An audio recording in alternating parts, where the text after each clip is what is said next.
Up until now, every time something happened with the car, I'd panic a little bit.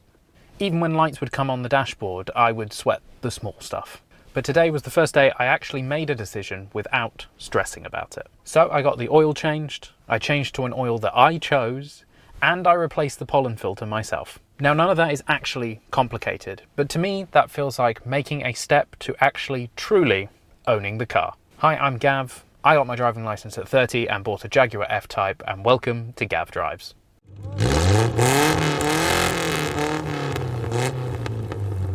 So the Jaguar's done a fair few kilometers. So oil becomes extremely important for this car. For reference, currently I've done 162,000 kilometers in the Jag. I bought it at 159 and I've done about 3,000 kilometers on it. Because of the mileage, this oil change felt more than just routine. I ended up adding an oil flush into the engine, not because anything was wrong, but because I wanted to do things properly and start off on the right foot with the ownership of this car. And I'll be honest, I went back and forth on it. You read so many mixed opinions online, whether it works or not, but I really did want to start off on the right foot with this car. And when you're new, you start questioning every decision you have with your vehicle. And at the end, I thought I'd just go with caution at the start of ownership to give myself a good baseline for going forward. And surprisingly, when I was checking the oil on the Jaguar, I found out there's no dipstick, so you have to check it through the digital display. My digital display was showing nothing even though I'd put some oil into the car. Now the oil flush cleaned that completely, and I assume some sort of sensor was gunked up or something. The oil flush cleaned that perfectly, and now my sensor works absolutely fantastically. So I've learned something in the process. I've learned how that oil flush actually kind of works. At the same time, I added a fuel injector, fuel flush thing at about 50% of the tank. Again, nothing was wrong. This is preventative maintenance.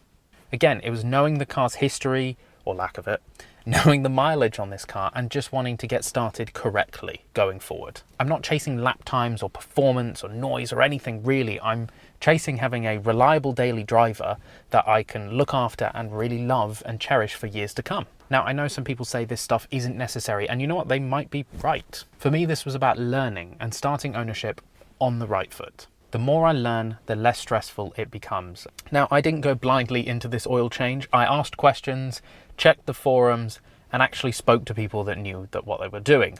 So I like to think I made an informed decision. And by making that informed decision, I switched to an oil that actually will help the car in the long run. I was weirdly nervous about changing anything on this car, which sounds ridiculous. But when it's your first proper car, you do start to panic a little bit. And once it was done, I felt weirdly calm about it. So going forward, I don't think anything's really going to stress me out anymore. And that kind of gave me the confidence to do something myself. This is my car. I want to look after it. I want to learn about it. So I decided to do the easiest possible thing I could do and change the pollen filter myself. So now we've done oil, it's time to do filter time. Time to change the filter.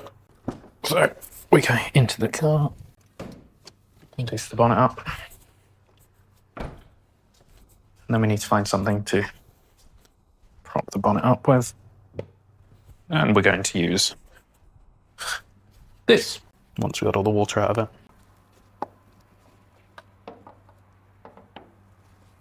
Bonnet up. So now what I can tell is that we're going to do these screws, get this scuttle panel off. Come on, okay. Put these somewhere I'm not going to lose them. Panel should just come out. There should have been a pollen filter thing here in the videos I watched, which makes me think that it's on the other side. Let's go look on the other side. Right, let's try again. This one only has 2 screws left on it. That panel should just come out like that.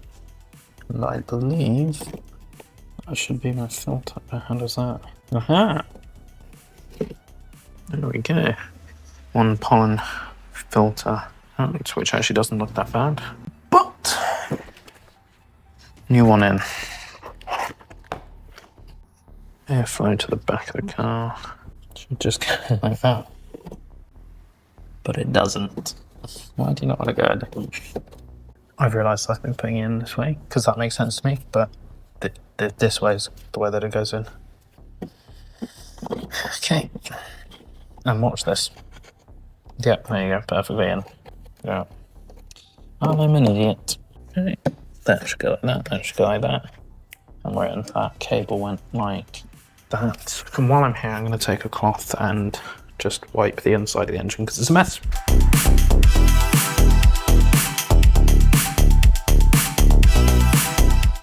Okay, I'll put the panel back on. There we go. And that's how you change a pollen filter.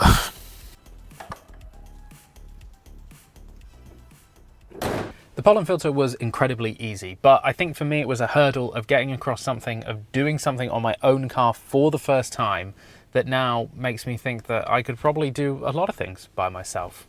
When you own a car like this, everything feels big, scary and expensive, and I thought this was going to be really expensive. And look, the first thing I did to the car was take it to the garage, and I spent, you know, almost 4,500 dirhams just getting this car up and running. But it's really not that bad. I think it's what I'm learning with this car is that it's all about preventing mistakes and preventing problems before they actually happen.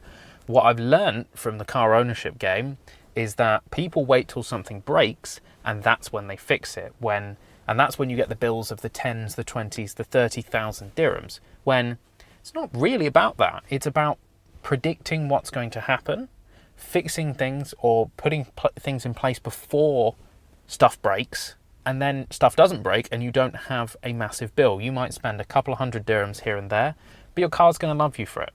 And something like an oil change or a filter change becomes manageable and not scary. This feels like one of those quiet milestones. Nothing flashy, but an important step to owning the car long term. So, if you're on a similar journey to me, why not stick around and subscribe? Helps out the channel. And if you've enjoyed this, why not leave a like and a comment? And until next time, this is Gav Drives, and I'll see you on the next video.